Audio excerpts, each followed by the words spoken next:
Komið þið sæl og verið velkomin í 7. og jafnframt næst síðasta þátt af Ævari vísindamanni.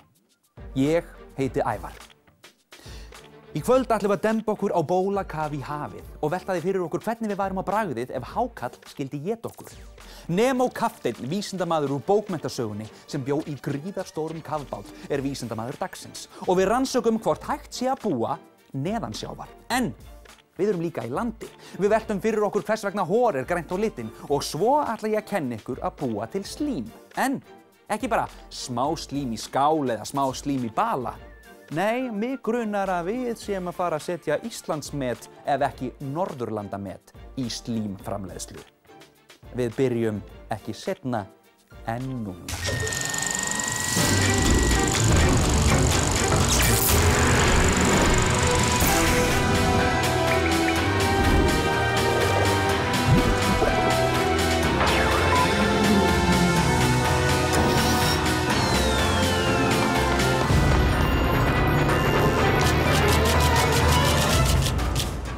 Fyrir þau ykkar sem þekkið mig, þá vitið þið að ég hef rosalega gaman af slími.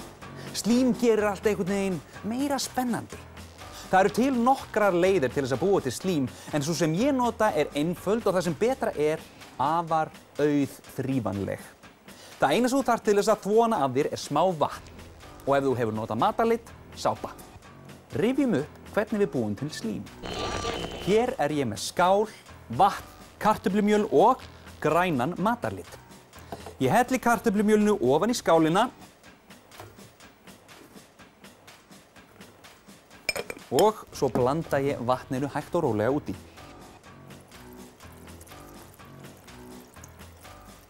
Svona. Við notum sleif til að hræra í og smám saman þá verður til slím. Kartöflumjöl er til á flestu öllum heimilum og er notað í margt eins og til dæmis súpur og sósur. Ég veit að hlutföllin eru góð þegar sleifin er farin að festast. Þegar slímið er orðið nokkuð þykkt, þá bætum við matarlitnum oní. Eins og öll góð slím, þá verður þetta slím að vera grænt. Slím er í raun magnað, því leið og það verður fyrir höggi verður það hart eins og gólf, en leið og við slökum á, þá sökkum við. Þetta er svokallaður and-Newton-vökvi, eða á góðri íslensku, slím. Þetta efni er alveg magnað, þveröfugt á við það sem við eigum von á. Gott og vel, nú er slímið okkar nokkurn veginn tilbúið, en ég veit ekki með ykkur, en við höfum prófað þetta áður. Ég vil meira slím. Við ætlum að heimsækja Lýsi. Lýsi er leiðandi fyrirtæki á heimsvísu á sviði rannsókna, vöruþróunar, framleiðslu og sölu á fiskolíum. Lýsi hefur það að meginmarkmiði að vera framúrskarandi og traustur framleiðandi afurða sem bæta heilsu og auka lífsgæði fólks.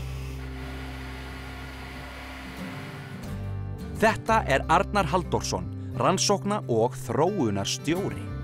Lýsi hafa verið stofnað 1938, þá sem útflutningsfyrirtæki.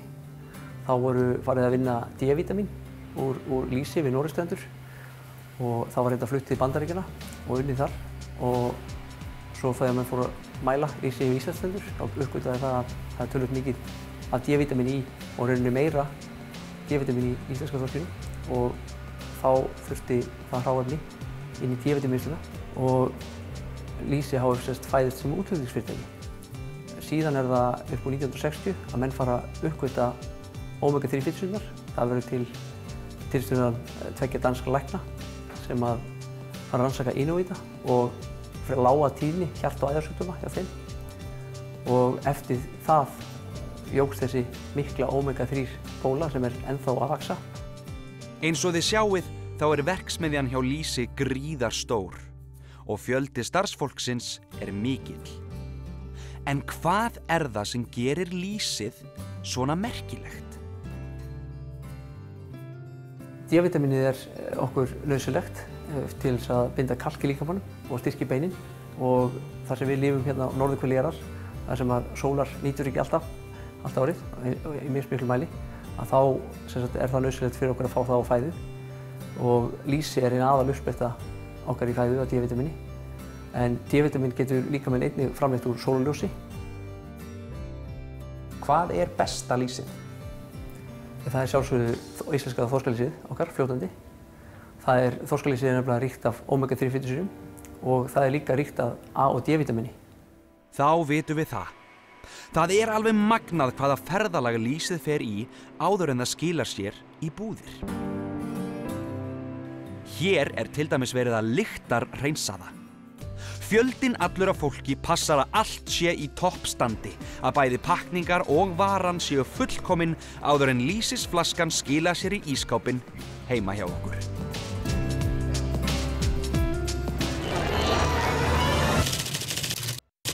Hvers vegna hór grænt á litinn? Guð hjálpi þér. Hór samheiti yfir það slím frá nefinu kemur. Slímið eða hórið okkur nauðsynlegt þar sem það gegnir mikilvægu hreinsunar- og varnarstarfi í nefinu. Það sem helst hefur áhrif á framleiðslu slíms í nefi áreiti. Kvef mjög gott dæmi, en þá sýkja veirur slímhúðina sem bregst við með aukinni slímframleiðslu.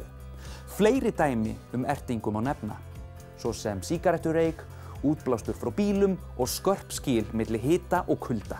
En hvers vegna það grænt á litinn? Jú, sjáið til. Þegar við öndum að okkur, þá öndum við að okkur oft á tíðum alls kyns bakteríum. Og sem betur fer hjálpa nefhárin okkur og ná í skottið á flestum þeirra og koma í veg fyrir að bakteríurnar fari niður í lungu. Líkaminn ræðst svo á bakteríurnar með próteini sem heitir leysisensím. Ástæðan fyrir því að hórið grænt svo að í próteininu járn sem endurkastar grænu ljósi. Verði ykkur á góðu.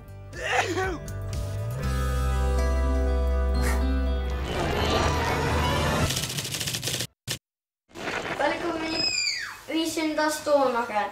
Við heitum... Ég heiti Bjarni. Ég heiti Auðun. Ég heiti Vignir. Og ég heiti Egill. Já, við ætlum að sýna ykkur hvernig heitt og kalt vatn virkar. Og hér höfum við heitt vatn og hér höfum við kalt vatn. 2 lítur, glös og bökunarpappír. Við ætlum að sýna ykkur hvernig heitt loft leitar upp en kalt loft leitar niður. Við ætlum að hella köldu vatni í þetta glas. Svo ætlum við að gera heita vatni hérna. Svo látum við á bökunarpappír og á heita glasið. Og svo látum við heita vatnið ofan á kalda vatnið.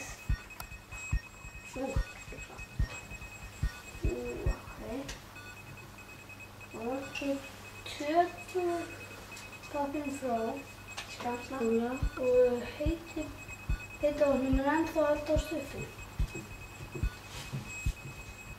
Þá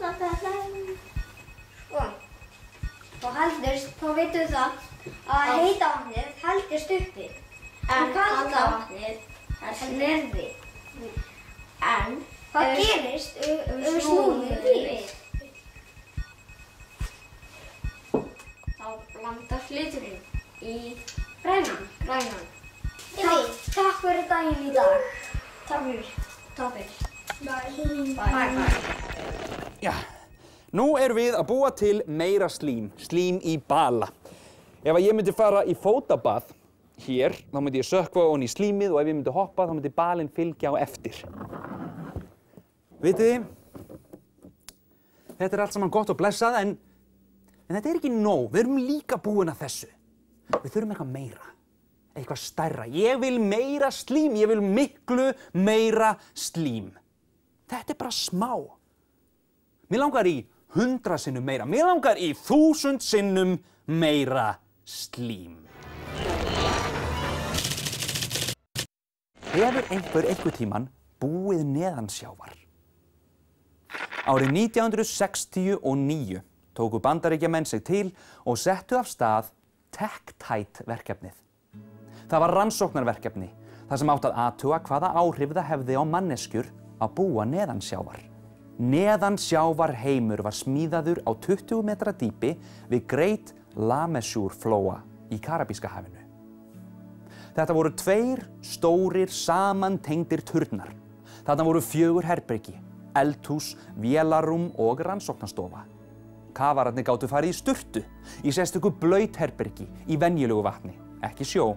Og auk þess gátu þeir þurrkað fötin sín í þar til gerðum þurrkara. Og til að toppa öll nútíma þægindi voru þeir meira að segja með sjónvarp með sér. Kafararnir 4 bjuggu neðansjávar í 58 daga og komu úr kafi nokkuð heilir á húfi.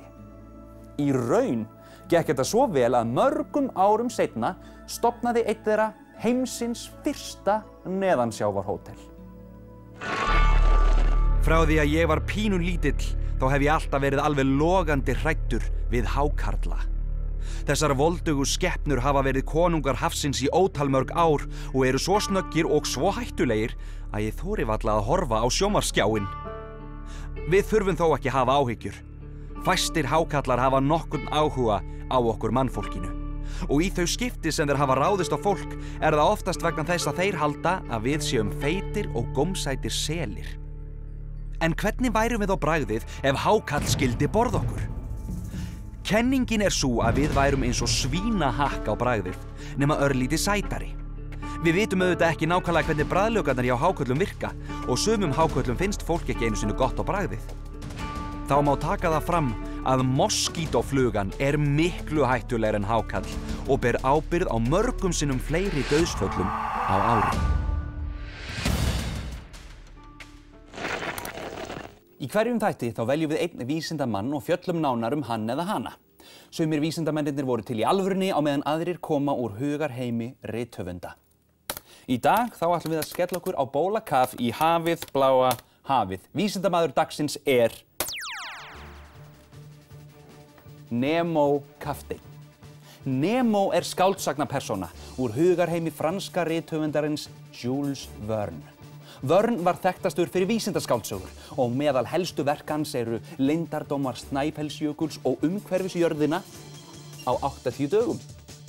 Nemo Kafteinn kemur úr bók sem heitir Sæfarinn, 20.000 mílur neðansjávar og má finna á næsta bókasafni. Nemo var vísindasnillingur. Hann smíðaði kafbátinn Nautilus eða Nautilus á eyðieyju og eyddi svo nánast allri ævinni í að sigla heimshöfin. Kafbáturinn var svo stór og svo rosalegur að fólk hélt að hann væri sjávarskrímsli. Á meðal kennara Jules Verne var uppfinningamaðurinn og starffræðingurinn Brutus de Villeroi sem hannaði síðar fyrsta kafbát bandaríska hersins, USS Alligator. Villeroi hefur að öllum líkindum veitt Verne innblástur þegar hann skrifaði söguna Nemo. Nemo var flókin persóna. Hann var með sinn eigin her og barðist grimmilega gegn óvinum sínum. Miðað við þá lýsingu þá mætti halda að hann væri vondur maður, en sagan er alls ekki svo einföld.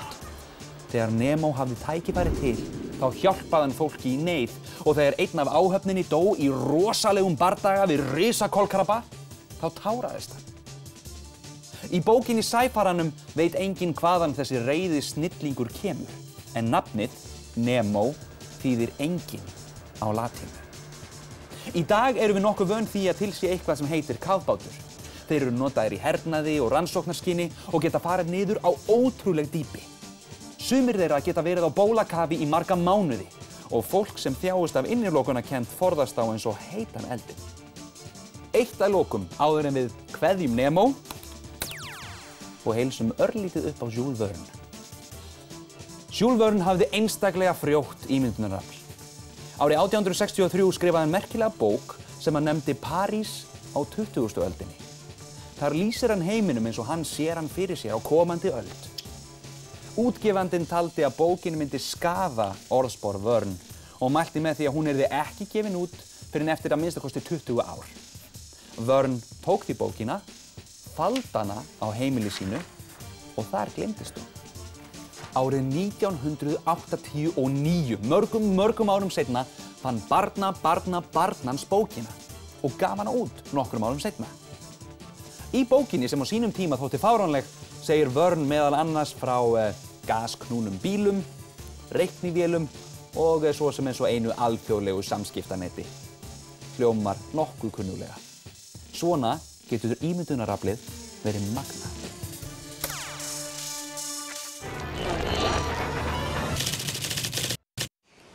Ég heiti Marta og ég ætla að gera súkkulaðiskál. Fyrsta sem ég ætla að gera að blása upp blöðru.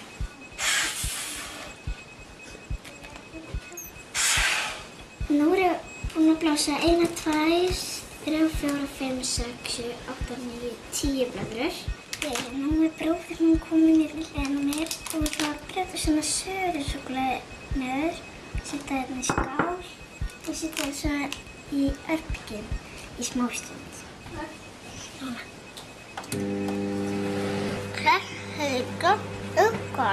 Nú ætla ég að byrja að gera fót á skálina. Þannig ger ég það þegar ég tek súkkulaði. Ég setja á smjörpappírinn. Nú ætla ég að dýfa blöðrunni ofan í súkkulaðið og setja á súkkulaðið á plötu.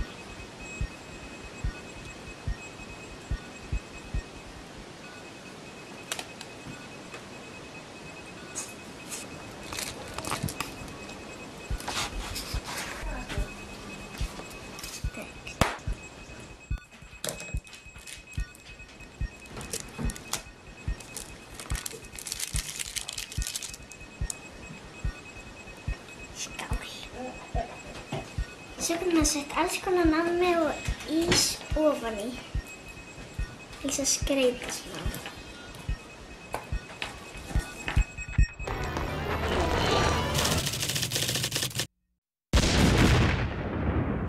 Hér er ég með salt, en þetta er ekkert venjulegt salt.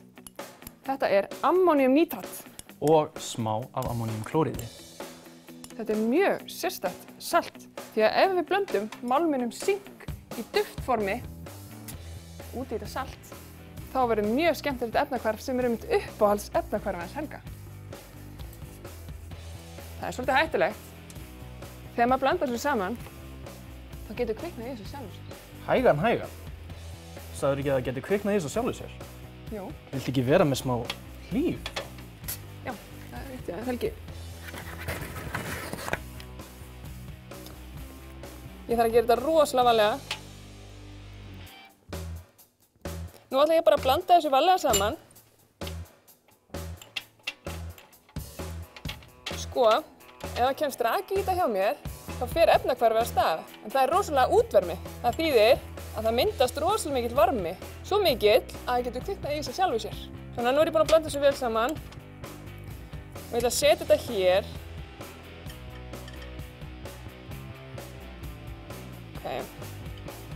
Vantar ekki bara eitthvað koffín í þetta? Koffín? Jú. Helgi, ekki svona koffín. Kaffi. Já, ég er líka með kaffi. Já, einmitt. Takk. Gjörðu það svo vel. Bara varlega.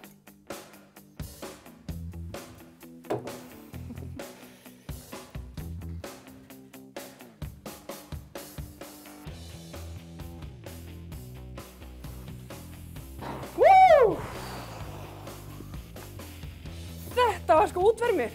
Sáu þið þetta? Heldur betur maður. Vá. Brá.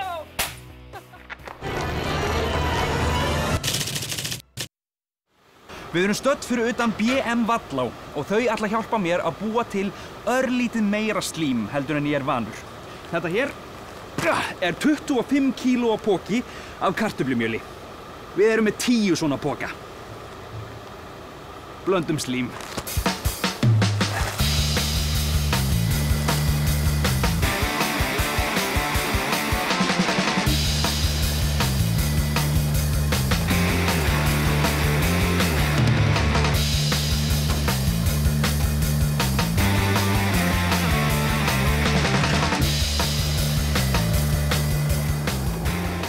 Jú, þetta er svo sem ágætt en við eigum til helmingi meira af mjöli.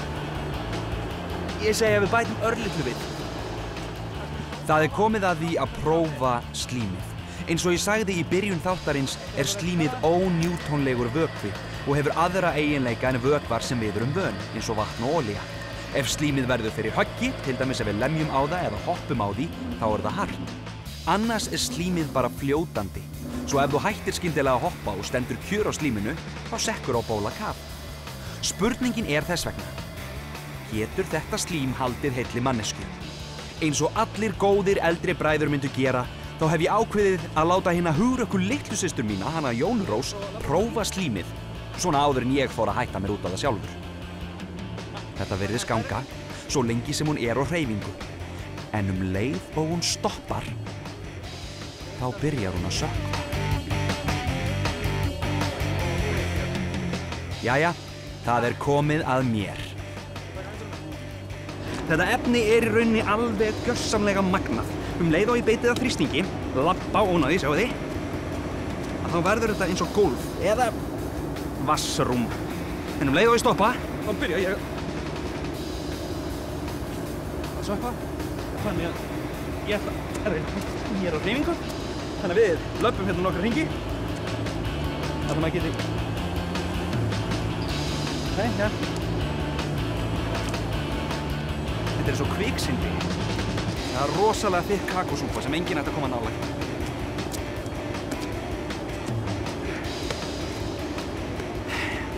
Þá er í rauninni bara ein spurning sem er eftir. Og hún er sú: hvað gerist ef ég bara stoppa algjörlega og verð alveg kjur í svona mínútu?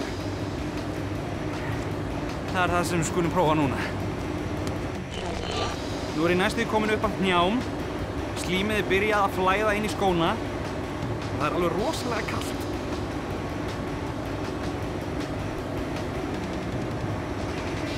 Ég hreyfi mig ekki neitt, ég bara sekk og sekk og sekk. Jæja, þá er ég komin á bólakaf í slím.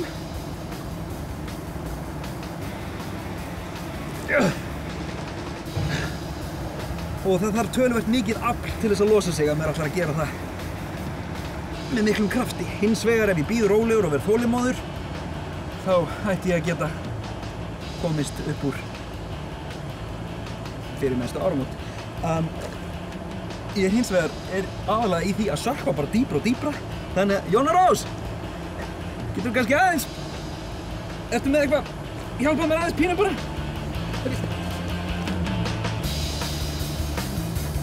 Já.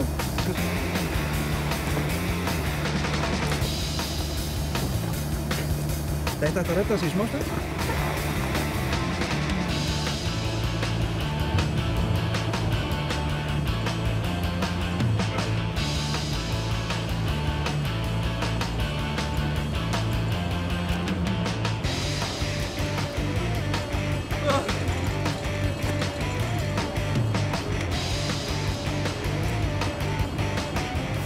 Það er mjög auðvelt að þrífa svona slím. Það er svo mikið vatn í því, þá bara bætum við örlitlu meiru vatni og það bara rennur af manni.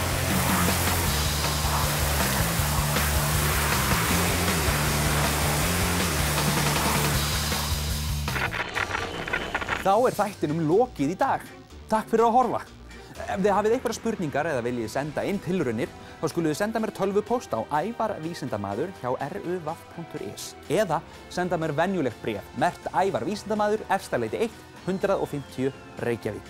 Munið líka að kíkja á heimasíðu þáttarins ruv.is/ævar og svo er önnur heimasíða sem ég mæli sérstaklega með, en það er Vísindavefur Háskóla Íslands, vísindavefur.hi.is. Við sjáumst í næstu viku. Í næsta þætti af Ævari vísindamanni. Næsti þáttur er síðasti þátturinn okkar. Úrslitin í myndbandakeppninni verða ljós. Ég heimsæki blóðbankann, gef blóð og fylgi því eftir. Við komumst að því hvort að vampírur séu til í alvörunni. Vísindamaður dagsins er Dr. Viktor Frankenstein og svo fer ég með sprengjugenginu alla leið til Patreksfjarðar þar sem við ætlum að bræða bíl.